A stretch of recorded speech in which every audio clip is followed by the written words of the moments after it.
Joining us now is the host of The Bo Show, Bo Davidson. Bo, how much credibility do you give these rumours that Hillary Clinton may step in and save the day for the Democrats? I mean, she's got the experience to make a late run. She's certainly got the ambition. She certainly has the ambition, James. She's someone who never seems to go away, does she? Like, I've said this before. I always thought, don't discount Hillary. She may always return. You can never discount Hillary Clinton being around, wanting to take that moment, wanting to take that spotlight again. So I would say it's a viable possibility. I don't think it's a probability, but I do think it's a possibility because you can never discount her political ambition. She got so close, she thought, to being the president of the United States, the first female president, and it never happened. And frankly, I think it will never happen again. So rumor or not, I don't think it matters. And if you look at the tone that Donald Trump and J.D. Vance had at this recent rally, they don't care who it is. They don't care if it's Joe Biden. They don't care if it's Kamala Harris. They don't care if it's J.D. Pritzker or Gretchen Whitmer or Gavin Newsom or Hillary Clinton. And I think Trump would welcome a debate with Hillary Clinton again. I think he would be teeing up for that. Oh, he would absolutely love it because he knows he would wipe the floor and do so well. Bo, we were talking before about Joe Biden's COVID diagnosis. Now, in the past, he said that he would only consider dropping out if he had a medical condition. Could that be possibly this diagnosis? And if so, is that some sort of a deliberate ploy by the Democrats to be used as an excuse, do you think? I think all possibilities are on the table right now. The fact that he's mentally frail and physically frail, these are all kind of coalescing together at a time where, again, he said it, only a medical diagnosis or medical episode would cause him to step down. How much more evidence do you need of that? And I think that, as you mentioned, all these Democrats are coming together and trying to convince him to step down. He said that he won't do it. But let's be honest. I mean, the only way Kamala Harris, someone like her, is going to even see a glimpse of the presidency is by him handing it to her. And I personally think the plan all along, guys, was to get Biden across the finish line, of 2024, and then hand that presidency off to her. Because there's no way in hell that Kamala Harris is getting voted and getting elected to be president of the United States. So I think this was always the plan. I just think it deteriorated for the Democrats much more quickly than they expected. But if we're being realistic, that's what dementia does. Unfortunately, I had grandparents that had dementia. I saw the steep decline that happens mentally with it. And so we're seeing, I hate to say it, old cadaver hands. You look at those rigor mortis hands walking down Air Force One, and we're seeing all of the examples of what happens when someone takes this type of steep decline. So I do think it's a real possibility, and I don't know what kind of time frame we're on, that Joe Biden will not be the nominee. And by convention in August, I believe there could be a replacement, if not sooner. Yeah, Bo, we were talking earlier about the Secret Service. Can you explain to us here in Australia how the Secret Service director still has a job? Why hasn't she resigned in shame or, better yet, been fired for that terrible handling of the Trump rally where he was shot in the head?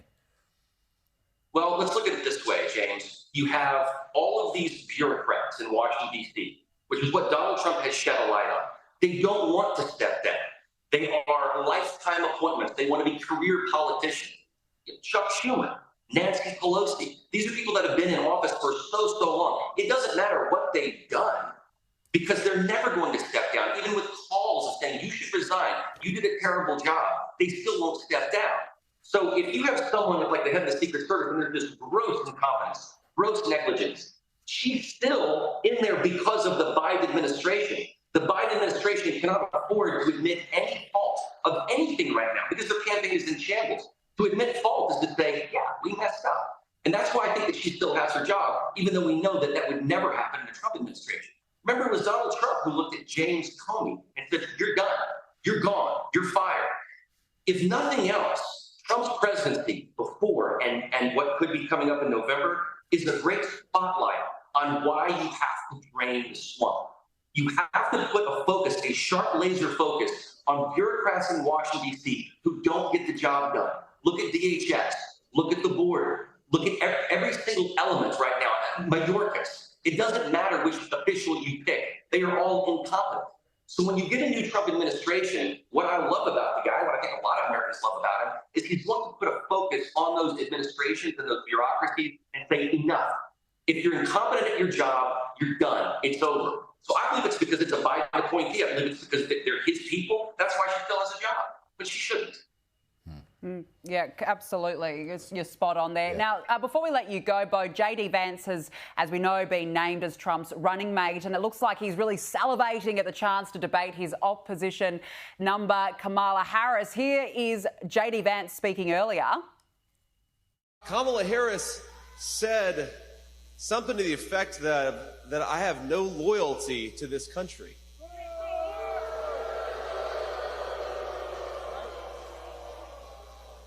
Well, I don't know, Kamala.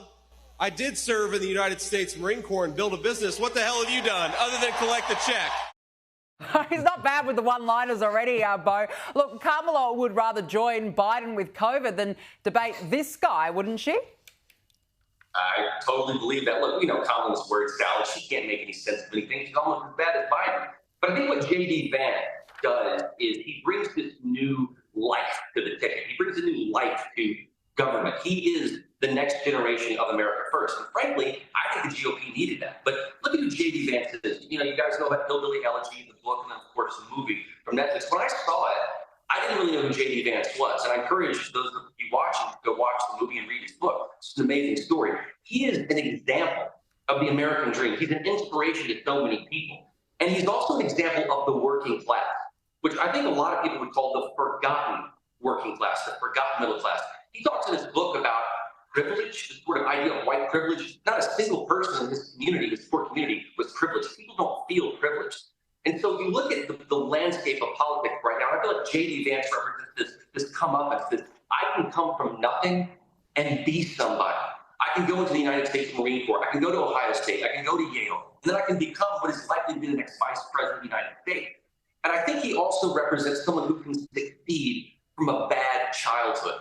And I think it's important for a lot of reasons. You notice that in the speech at the RNC, he acknowledged his mother, who was 10 years sober from addiction. Yeah.